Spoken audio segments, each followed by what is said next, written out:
The Hexen Circle members are certainly anything but ordinary. As for the mage named N, the old hag has mentioned her a few times. She said that N's sense of direct, but I've never met her. And if she were still alive, she'd be... well, suffice it to say that the hag's at least a few hundred now, and N's been around for longer than that. Whoa. The Hexen Circle sounds like a scary group. But they must... Their abilities alone are pretty terrifying. If she came to see you personally, then the problem you're facing must truly be of great importance. Well, it's not like Paimon could understand anything she said. Yes, she was quite cryptic, but I suspect she means that there is still a way to turn things around. Perhaps it is something that you cannot know right now.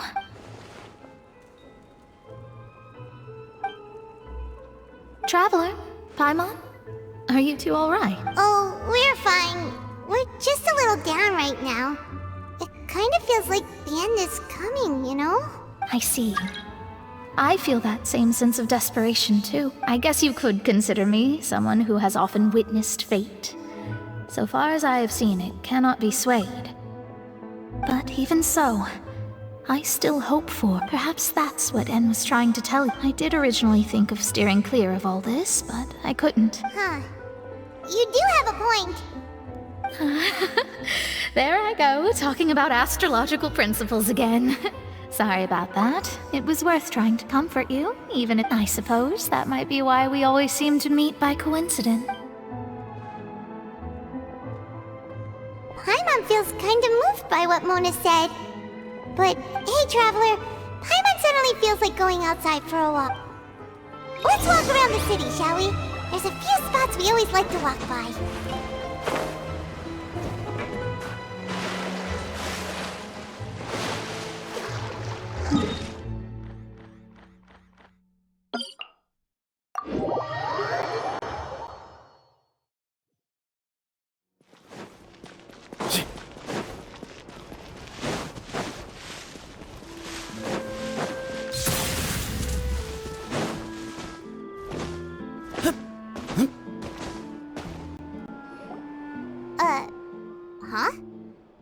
Let Paimon see!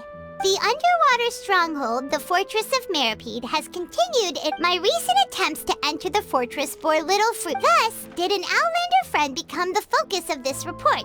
A blind adventurer with their white fairy, legends trailing in their wake. It is said that this mysterious traveler once visited So while the fortress's interior remains a mystery behind closed doors, do not fear. Journalist Charlotte's biggest scoop yet. The Traveler's Trail, World Walker. Huh. Charlotte took so many awesome photos of us and we never even noticed her. She hasn't been able to get a hold of anything at the fortress, so since we're easier to find, she's... seriously? Well, fine.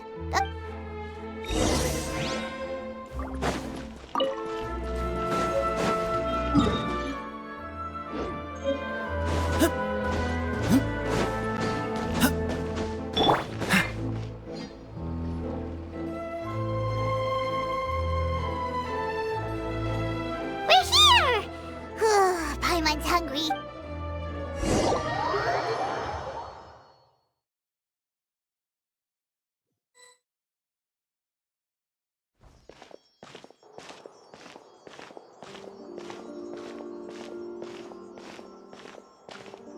Hey, quick! Look!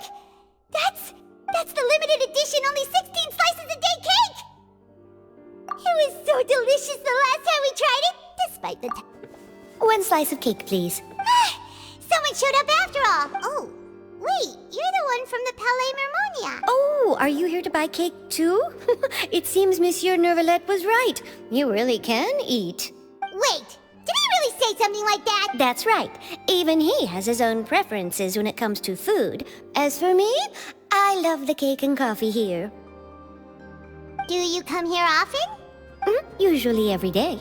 Every day? It's part of my daily schedule, apart from work. I shall have my cake and coffee. Then what if someone told you one day that this place would be closing soon, and you wouldn't get to eat cake here anymore? But why would it close? Well, Paimon doesn't know either, but maybe...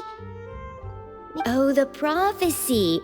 To be honest, no. It's the same for eating in general. You might not be able to eat tomorrow, but if you can do so today, then you should carry on. That's what people call living, you know. Huh.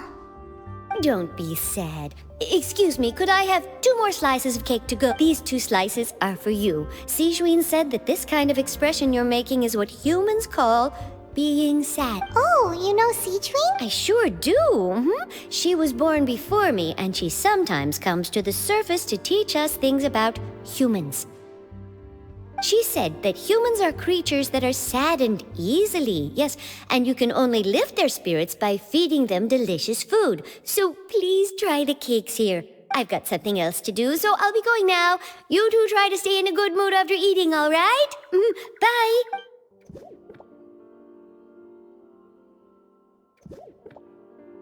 And there she goes. All right, let's dig in. I'm sure this cake will be delicious. It's more delicious than last time, and the flavor gets even better with the sip of tea. It sure would be nice if we could come again tomorrow. Sure would be nice if we could always eat delicious food here.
Oh, we're near the Steambird office. Let's go look for Charlotte and have a chat.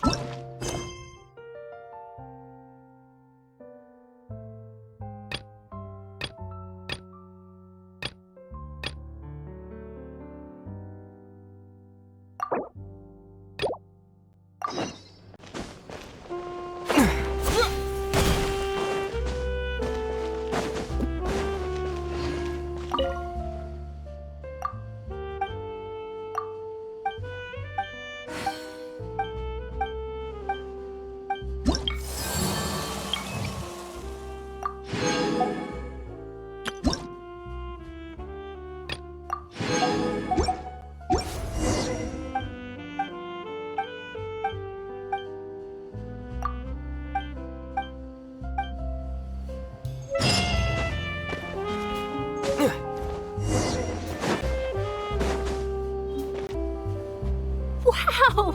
If it isn't the Traveler and Paimon! Oh, ha! You've got some nerve!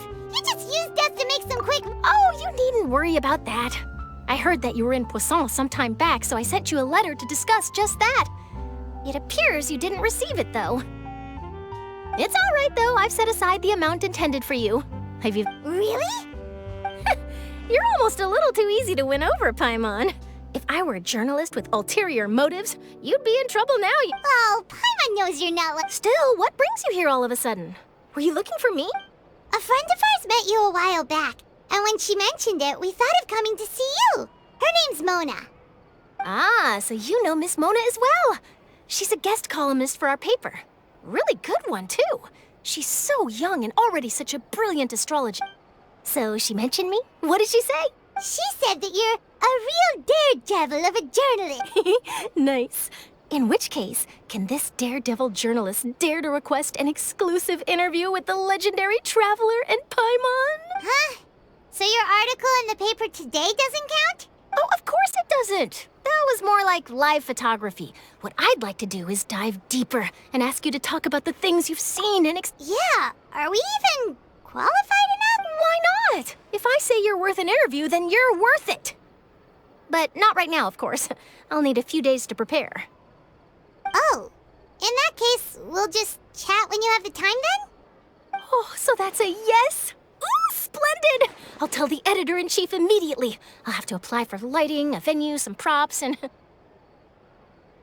Whew, so much to get done now. Talk to you later. Wait, Charlotte, Paimon's still got a question for you. And what's that? If, just for example, Fontaine were to be flooded... Huh, that's the prophecy you're talking about, isn't it?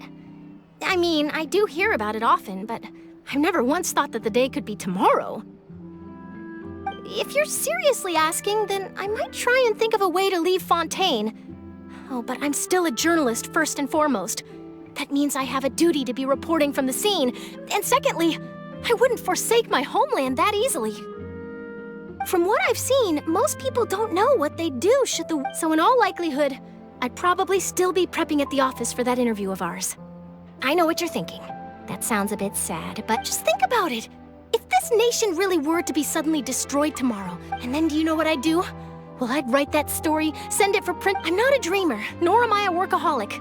But anyway, that's my answer. That's so nice. Anyway, let's go and take a look at the sea, shall we?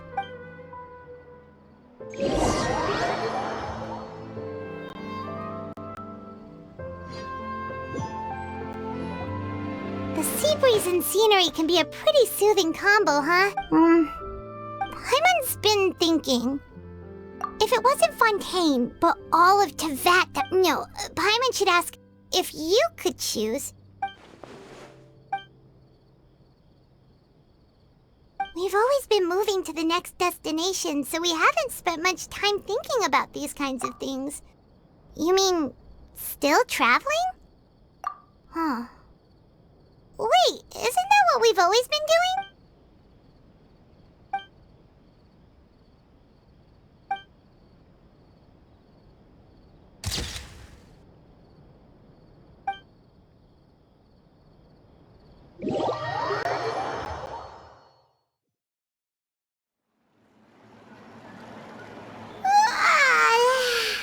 Feels like you'll grow mold if you stay here long. But it's still better than the Fortress of Meripede, that's for sure. It's not only damp there, but salty too. Ah, so the two of you are still here. Wonderful. Oh, you're from the Palais Mermonia, aren't you? Yes, I'm Isadora. Monsieur Nervillet sent me to look for you two before. I heard that afterward you went to the Fortress of Meripede. Not at all. I'm well aware that your friends... Yes, inside the Opera House.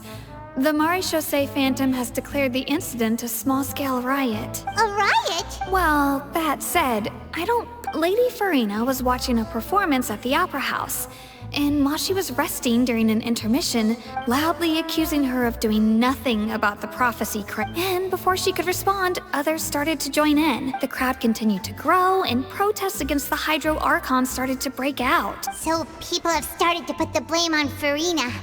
Guess they finally found an outlet for the pressure they've been under due to... I agree. People will naturally rely on gods, as is customary. But the moment... So what happened after that? Is Farina okay? Seeing that the situation was spiraling out of control and that further argument was pointless, she claimed that she'd gotten tired of this and left in a hurry. The Maréchaussée Phantom had their hands full maintaining order and did not catch where Lady Farina had gone. Only when things had stabilized did we realize that she had gone missing. So... That's right. The Maréchaussée has dispatched many people to search for her, but we don't have any leads yet. That said, I don't think there's much to worry about. She is a god, after all. Even if she were to fall into the hands of rioters, what could... Good. Monsieur Nervillet sent me to tell you about the situation, but he didn't say anything else. Don't worry, this is more than enough to go on. Thanks for keeping us informed.